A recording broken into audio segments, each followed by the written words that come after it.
नमस्कार। आज हम बात करेंगे उस ऐतिहासिक पल की, 4 मई 2026 और तमिलनाडु की राजनीति। एक ऐसा दिन जब 60 साल पुराना राजनीतिक किला रातों रात ढह गया। बिल्कुल एक असंभव सी जीत। तो चलिए, इस पूरी राजनीतिक क्रांति को डिकोड करते हैं और समझते हैं कि ये सब आखिर हुआ कैसे।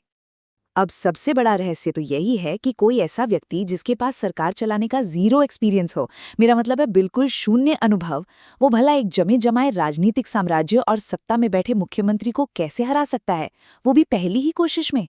जोसेफ विजय ने ये कर दिखाया। इसका जवाब किसी आम चुनावी दावपेच में नहीं, बल्कि एक बहुत ही अलग तरह की रणनीति में छिपा है। इस जीत की अहमियत समझने के लिए जरा इतिहास पर नजर डालना जरूरी है।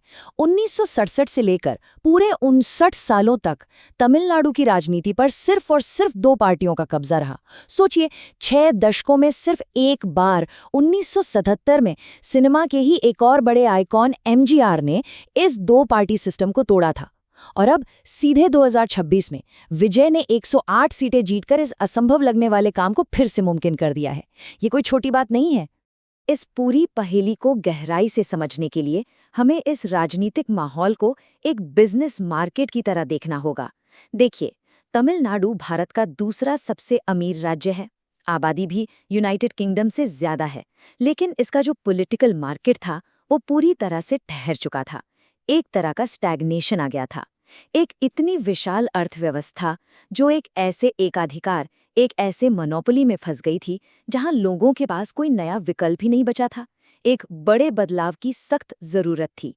दिलचस्प बात यह है कि ये जो 2 पुरानी पार्टियां थीं, ये असल में एक जैसी कैसे बन गईं? दशकों पहले हाँ, इनकी विचारधाराएं अलग थीं, लेकिन 2026 आते-आते दोनों का काम करने का तरीका बिल्कुल सेम हो गया था। दोनों ही वेलफेयर स्कीम्स चला रही थीं, दोनों ही खूब सारी मुफ्त चीजें बांट आई थीं, और हाँ, दोनों पर ही भ्रष्टाचार के गंभीर आरोप भी थे। कंपटीशन अब इस बात पर था ही नहीं कि विकास कौन करेगा, बल्कि इस बात पर था कि फ्री में ज्यादा कौन देगा। और यहीं पर एक बहुत अहम आंकड़ा सामने आता है, 31%। ये 31% वो वोटर्स हैं जो 30 साल से कम उम्र के हैं। मतलब करीब 1 करोड़ 80 लाख लोग। इस नई जनरेशन ने इन पुरानी पार्टियों के बीच की वो पुरानी दुश्मनी या कड़वाहट कभी देखी ही नहीं। उनके लिए तो ये पुराने नेताओं की लड़ाइयां बस इतिहास की बातें हैं। उनका इन पुरानी पार्टियों से कोई इमोशनल कनेक्शन, कोई भावनात्मक जुड़ाव था ही नहीं।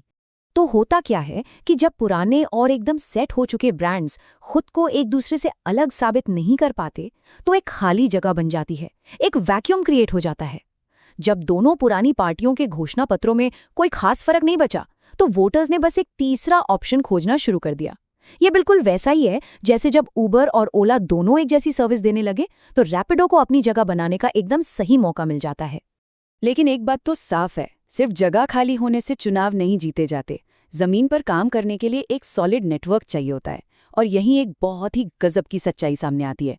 इस नई पार्टी के पास एक ऐसा डिस्ट्रीब्यूशन नेटवर्क पहले से मौजूद था जिसे बनाने में पूरे 30 साल लगे थे। जिसे दुनिया अब तक सिर्फ एक फिल्म स्टार का फैंडम या फैन फॉलोइंग समझ रही थी, वो असल में एक बहुत ही पावरफुल और तैयार बुनियादी ढांचा था। तमिलनाडु के संदर्भ में इस फैन क्लब का असली मतलब समझना बहुत जरूरी है। ये सिर्फ वो लोग नहीं हैं जो थिएटर जाके फिल्में देखते हैं और सीटियां बजाते हैं, बिल्कुल नहीं। ये पूरी तरह से एक समानांतर सामाजिक संस्था, एक पैरेलल सोशल इंस्टीट्यूशन की तरह काम करते हैं। बाकायदा इनके अध्यक्ष होते हैं, कोषाध्यक्ष होते हैं, आईडी कार्ड्स होते हैं। बाढ़ या किसी भी आपदा के समय ये बड़े पैमाने पर राहत का काम करते हैं। मतलब ये एक बेहद अनुशासित और प्रॉपर हायरार्की वाला नेटवर्क होता है। अब जरा इस नंबर पर गौर करें। पूरे राज्य में 85,000 फैन क्लब। अगर इसका हिसाब लगाएं तो ये 20 लाख से ज्यादा लोगों की एक एक्टिव फौज थी। ये लोग पहले से ही एक टीम की तरह काम करना जानते थे, एकदम वेल ऑर्गेनाइज्ड और एक इशारे पर जमीन पर उतरने के लिए पूरी तरह तैयार। किसी भी नॉर्मल पॉलिटिकल पार्टी को ऐसा नेटवर्क खड़ा करने में दशकों लग जाते हैं और हजारों करोड़ रुपए खर्च हो जाते हैं। और बस यही वजह है कि इस सोशल नेटवर्क को रातों रात एक चुनावी मशीन में बदलना इतना आसान हो गया। जो लोग कल तक फैन क्लब के अध्यक्ष थे वो अचानक से जिला स्तर के राजनीतिक कोऑर्डिनेटर बन गए। जो वॉलंटियर्स कल तक ब्लड डोनेशन कैंप लगा रहे थे वो आज चुनावी रैलियां ऑर्गेनाइज करने लगे। इस पहले से तैयार नेटवर्क ने राजनीति के उस सबसे मुश्किल और महंगे हिस्से को ही बाईपास कर दिया जिसे ग्राउंड गेम कहते हैं। खैर, अब जब फौज और नेटवर्क तैयार था तो मैसेज क्या होना चाहिए? एक ठहरे हुए बाजार में जहां हर कोई नया विकल्प ढूंढ रहा था, विजय का कैंपेन मैसेज एकदम सीधा और सटीक था। उन्होंने कोई बहुत घुमा फिराकर बातें नहीं की। उन्होंने बस इतना कहा, पुरानी पार्टियां भ्रष्ट हैं और मैं उनमें से नहीं हूं। बस। जब पुरानी पार्टियों की नीतियां और गठबंधन पहले से ही शक के घेरे में थे तो ये एक सिंपल सा मैसेज सीधे लोगों के दिलों में उतर गया। लेकिन राजनीति का ये सफर इतना भी आसान नहीं था। सितंबर 2025 में कर नाम के शहर में एक रैली के दौरान एक ऐसी दर्दनाक घटना हुई जिसने इस नए राजनीतिक आंदोलन को शुरू होने से पहले ही लगभग खत्म कर दिया था। उस रैली में उम्मीद से कहीं ज्यादा लोग आ गए, मैनेजमेंट पूरी तरह फेल हो गया और इस एक घटना ने नए नेतृत्व की जवाबदेही की सबसे बड़ी परीक्षा ली। इस त्रासदी का नतीजा बेहद दुखद था। 38 डिग्री की भीषण गर्मी और हद से ज्यादा भीड़ की वजह से मची भगदड़ में 41 लोगों की जान चली गई, जिनमें 9 बच्चे भी शामिल थे। इस भयानक घटना के तुरंत बाद विपक्ष ने क्रिमिनल चार्जेस की मांग शुरू कर दी। एक पल के लिए तो ऐसा लगा कि ये नई पार्टी अब राज्य चलाने का दावा करने के लायक ही नहीं बची। प्रेशर बहुत बहुत ज्यादा था। लेकिन इस भयंकर संकट के समय विजय का जो कदम था उसने सबको हैरान कर दिया। आमतौर पर क्या होता है, जब कोई बड़ी आपदा होती है तो स्थापित राजनेता जिम्मेदारी से बचने की कोशिश करते हैं। दशकों से राजनीति में यही होता आया है। लेकिन विजय ने एकदम उल्टा किया।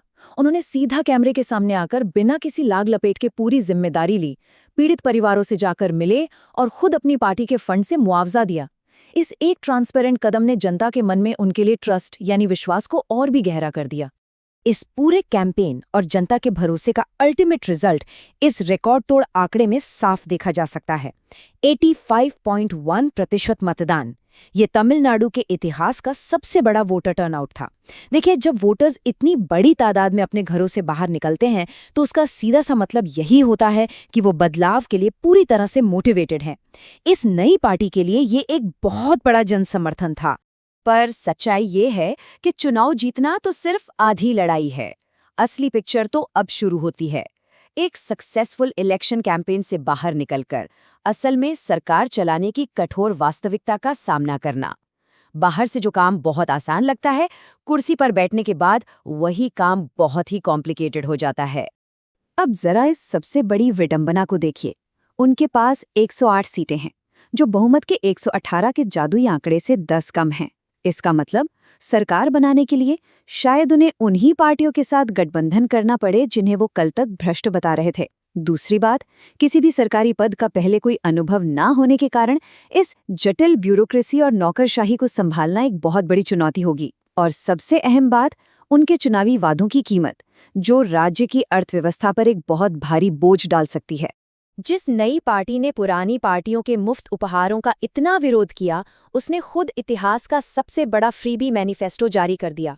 जरा सोचिए, गरीब परिवारों की दुल्हनों के लिए 8 ग्राम सोना, 60 साल से कम उम्र की महिलाओं के लिए 2500 रुपये महीना, साल भर में 6 मुफ्त LPG सिलेंडर और तो और स्कूली बच्चों के माता पिता के लिए सालाना 15,000 रुपये की मदद।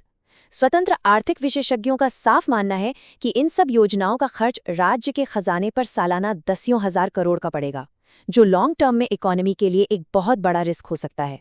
तो इस पूरे एनालिसिस को समेटते हुए एक बड़ा सवाल सामने आता है। आने वाले ये 18 महीने बहुत ही क्रूशियल होने वाले हैं। क्या ये नई सरकार शासन के अनुभव की इस कमी को पार करके हमारे लोकतंत्र के लिए एक नया और शानदार स्टैंडर्ड सेट कर पाएगी, या फिर ये उन्हीं आर्थिक लोक लुभावन नीतियों के जाल में फंस जाएगी जो पूरे राज्य की अर्थव्यवस्था को खतरे में डाल सकती हैं? सच कहें तो असली चुनौती और असली कहानी तो बस अब शुरू हुई है।